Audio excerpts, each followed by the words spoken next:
नमस्कार दोस्तों, आशा करता हूं आप सभी अच्छे होंगे और आप लोग अपनी तैयारी में जुड़े हुए होंगे। लाखों रेलवे के ऐसे कैंडिडेट हैं जो रेलवे में ग्रुप डी 2024 वैकेंसी का इंतजार कर रहे हैं, लेकिन उनके मन में अभी भी कंफ्यूजन बना हुआ है कि क्या रेलवे ग्रुप डी 2024 में आईटीआई रहेगा या नहीं रहेगा, क्या इस बार भी छूट मिल सकती है, क्या जिनके पास कोई भी टेक्निकल डिग्री नहीं है, जैसे ना ही आईटीआई है या ना ही अप्रेंटिसशिप कर रखे हैं, तो क्या वो फॉर्म अप्लाई कर पाएंगे या नहीं कर पाएंगे। तो इन सभी बातों को इस वीडियो में हम लोग डिटेल में बात करेंगे कि 2024 की जो वैकेंसी आएगी उसमें कौन कौन से कैंडिडेट फॉर्म अप्लाई कर सकते हैं, आईटीआई वाले या नॉन आईटीआई वाले। पूरे वीडियो को आपको ध्यान से देखना है और यदि आप लोग जेसिंग क्लासेस पे पहली बार आए हैं या अभी तक भी सब्सक्राइब नहीं किए हैं तो कर लीजिए, ताकि जो भी रेलवे के आगे के अपडेट हो उसकी सही और ऑफिशियल जानकारी आपको मिल सके। देखिए, ये जो सवाल है कि आईटीआई रहेगा या नहीं रहेगा, ये सवाल 2018 और 2019 की वैकेंसी से उठते आ रहा है। 2018 में और 2019 में पिछली बार यानी जो लास्ट ग्रुप डी की वैकेंसी थी वो 2018 में एक बार आई थी और उसके बाद 2019 में। दोनों टाइम है जो ग्रुप डी में आईटीआई के लिए छूट दे दी गई, यानी आईटीआई लागू नहीं किया गया। जिनके पास भी यदि सिर्फ जो 10th पास कैंडिडेट हैं और उम्र 18 साल से ज़्यादा है वो फॉर्म अप्लाई कर सकते थे।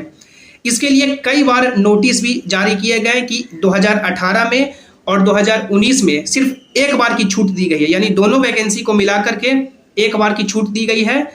अब और आप लोगों ने वो नोटिस भी देखा होगा या हम लोगों ने कई बार डिस्कस भी किया कि उसमें साफ बताया हुआ कि 15 जून 2019 के बाद, उसमें लिखा हुआ है कि 15 जून 2019 के बाद रेलवे में लेवल 1 में टेक्निकल डिपार्टमेंट में जितनी भी भर्ती आएगी, यहाँ पे गौर करने वाली बात है टेक्निकल डिपार्टमेंट, जिसमें आपका सिविल इंजीनियरिंग आता है, मैकेनिकल आता है, इलेक्ट्रिकल आता है, सिग्नल एंड टेलीकॉम आता है और आपका कैटरिंग विंग आता है।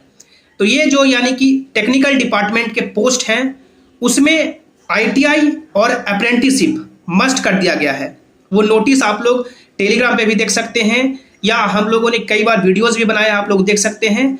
तो वो नोटिस अभी भी railway recruitment cell western railway के ऑफिशियल वेबसाइट पे है, आप लोग जाके देख सकते हैं।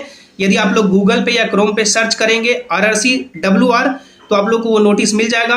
या जो अभी हाल फिलहाल में एक यानी कि नई वैकेंसी आई है 2-3 पोस्ट के लिए लेवल 1 में, ईस्ट कोस्ट रेलवे ने जारी की है, उसमें भी साफ यानी कि लिख दिया गया है कि टेक्निकल डिपार्टमेंट में 15/6/2019 के बाद जितनी भी वैकेंसी आएगी, जैसे कि आपका यानी टेक्निकल डिपार्टमेंट वही हो गया, सिविल हो गया, engineering, electrical, mechanical, signal and telecom और कैटरिंग विंग, उसमें आईटीआई या अप्रेंटिसशिप मस्ट रहेगा। यानी जिन्होंने आईटीआई कर रखा है या जिन्होंने अप्रेंटिसशिप कर रखा है वही सिर्फ टेक्निकल डिपार्टमेंट में फॉर्म अप्लाई कर पाएंगे, यानी वो एलिजिबल हो पाएंगे। अब सवाल कि जिनके पास आईटीआई नहीं है या जिनके पास मान सकते हैं ना ही अप्रेंटिसशिप कर रखा है, वो क्या फॉर्म अप्लाई कर पाएंगे? तो बिल्कुल अप्लाई कर पाएंगे। यदि इन सभी जो टेक्निकल डिपार्टमेंट को छोड़ दें तो रेलवे में और 2-3 डिपार्टमेंट बच जाते हैं, जैसे आपका मेडिकल डिपार्टमेंट हो गया, उसके बाद आपका ट्रैफिक डिपार्टमेंट है। ट्रैफिक डिपार्टमेंट की आप लोग नोटिस में बात देखेंगे तो कहीं भी बात नहीं की गई है। और ट्रैफिक डिपार्टमेंट में जो एक सबसे अच्छी पोस्ट है वो आपका असिस्टेंट पॉइंट्समैन का पोस्ट है, जिसमें हजारों की संख्या में वैकेंसी आती है। तो ये आपका मेडिकल हो गया, ट्रैफिक हो गया।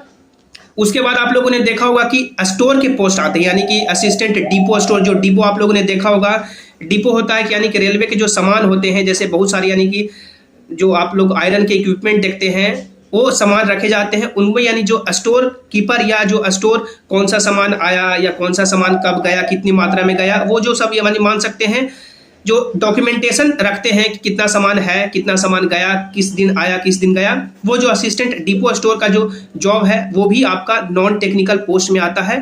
तो वो यानी कि जो 3 डिपार्टमेंट आपका हो गया, मेडिकल, ट्रैफिक और आपका ये असिस्टेंट डिपो यानी कि स्टोर डिपार्टमेंट का। तो 3 डिपार्टमेंट ऐसे बच जाते हैं 2019 के वैकेंसी के अकॉर्डिंग, जिसमें जिनके पास सिर्फ 10th पास कर रखे हैं सिंपली वो भी फॉर्म अप्लाई कर पाएंगे।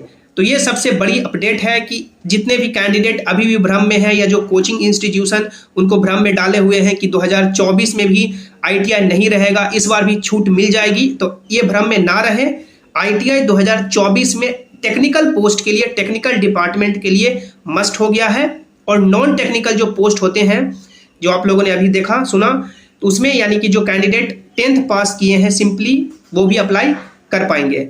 और एग्ज़ाम पैटर्न भी आपका ये हो सकता है कि 2024 में एग्ज़ाम पैटर्न बदल जाए, क्योंकि एग्ज़ाम पैटर्न की बदलने की बारी 2019 का एग्ज़ाम था 2022 में जब लेने की बारी आई तो उसी समय किया गया था कि 2 एग्ज़ाम लिया जाएगा, लेकिन 2019 के नोटिफिकेशन में 2 एग्ज़ाम की बात नहीं की गई थी, सिर्फ 1 एग्ज़ाम की बात की गई थी। इसलिए काफ़ी धरना प्रदर्शन के बाद, काफ़ी प्रोटेस्ट के बाद वो फैसला वापस लिया गया और 1 एग्ज़ाम लिया गया।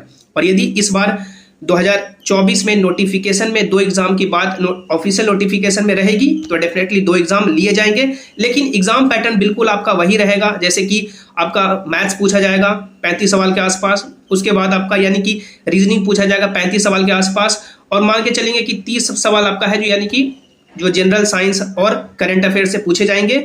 तो ये आपका जो एग्जाम पैटर्न है कि मैथ्स पूछा जाएगा, रीजनिंग पूछा जाएगा, साइंस और जीके जीएस पूछा जाएगा, ये रेलवे का कॉमन एग्जाम पैटर्न है। नंबर ऑफ क्वेश्चन ऊपर नीचे हो जाते हैं, जैसे कि ग्रुप डी में 100 सवाल पूछे जाएंगे, या एनटीपीसी में जो आपका 120 सवाल पूछा जाता है, या आप लोग देखे होंगे कि एएलपी में 70 सवाल पूछा जाएगा, फिर सीबीटी 2 में 100 सवाल पूछा जाएगा, टेक्नीशियन में भी सब सेम एग्जाम पैटर्न है, आरपीएफ में सेम एग्जाम पैटर्न है। तो रेलवे के जो यानी कि एग्जाम होते हैं उसमें कॉमन एग्जाम है, कॉमन सिलेबस है, मैथ्स पूछा ही जाएगा, रीजनिंग पूछा ही जाएगा, उसके बाद साइंस और करंट अफेयर जीके जीएस मिला करके। तो यदि आप लोग एक अच्छे ढंग से तैयारी करेंगे मैथ्स का, रीजनिंग का, साइंस को आपको रेलवे में अच्छे से यानी कि करना है, क्योंकि पहले के ज़माने वाला साइंस नहीं आता है। साइंस का पूरा मान सकते हैं स्ट्रक्चर है और जो क्वेश्चन का लेवल है वो पूरा बदल गया है। आप लोग 2019 का जो एग्जाम हुआ है, चाहे एनटीपीसी उठा के देख लीजिए, 2019 का जो वैकेंसी का एग्जाम हुआ है 2022 में, एनटीपीसी का देख सकते हैं, ग्रुप डी का देख सकते हैं, जो साइंस पूछे गए हैं वो लेवल का पूछे गए हैं, चाहे केमिस्ट्री की बात करें, फिजिक्स की बात करें या बायोलॉजी की बात करें। और फिजिक्स खास करके अब रटन टू नहीं आता है, यानी कि कॉन्सेप्चुअल आते हैं, न्यूमेरिकल बेस्ड आते हैं। तो आपको साइंस को अच्छे से कवर करना है। और जो आपका स्टैटिक पोर्शन है, जैसे आपका हिस्ट्री हो गया, ज्योग्राफी हो गया, पॉलिटी हो गया, इकोनॉमिक्स हो गया, ये आपको भी अच्छे से कवर करना है, क्योंकि मैथ्स और रीजनिंग जो ये मान सकते हैं, जो मान लीजिए कि 70 सवाल आया तो 70 में से यानी कि मैथ्स और रीजनिंग मिलाकर के मान लीजिए कि 70 सवाल आया या 60 सवाल आया, तो इसमें से हम मान सकते हैं मेजोरिटी ऑफ द क्वेश्चन सभी सही करके आएंगे। मैथ्स और रीजनिंग सब पढ़ रहा है, लेकिन सिलेबस जो आपका सिलेक्शन दिलाएगा रेलवे में वो आपका साइंस दिलाएगा और आपका जीके जीएस का टॉपिक है वो दिलाएगा। क्योंकि इसमें जो साइंस में और जीके जीएस में जो जितना ज़्यादा सही करेगा उसके उतने नंबर आएंगे और सिलेक्शन इसी से बनेगा, मेरिट इसी से बनेगा। मैथ्स और रीजनिंग हर कोई बना के आएगा। तो आपको इस पे यानी फोकस करना है, इग्नोर नहीं करके चलना है। साइंस को आपको टाइम देना है, अच्छे से कॉन्सेप्ट पढ़ना है। यदि आप लोग सिर्फ क्वेश्चन याद करेंगे कि चलो हम लोग 2000 क्वेश्चन याद कर लेते हैं, 50,000 क्वेश्चन याद कर लेते हैं, तो फिर वो नहीं होगा। कॉन्सेप्ट आपको देखना होगा, कॉन्सेप्ट पढ़ना होगा, तभी एग्जाम में सवाल बनेंगे। आई होप आज के जो आपके डॉट होंगे ग्रुप डी के रिगार्डिंग या रेलवे के रिगार्डिंग वो सॉल्व हुए होंगे। जो भी मन में डॉट है आप लोग नीचे कमेंट में जरूर रखिएगा। और जो भी आगे के अपडेट होंगे, जेसिन क्लासेस बिल्कुल आपको ऑफिशियल जानकारी देता रहेगा। चैनल को सब्सक्राइब कीजिएगा, वीडियो को लाइक कीजिएगा और अपने दोस्तों के साथ शेयर कीजिएगा। मिलते हैं अगली वीडियो में, तब तक आप लोग अपनी तैयारी में जुड़े रहें। Thanks for watching, have an awesome day.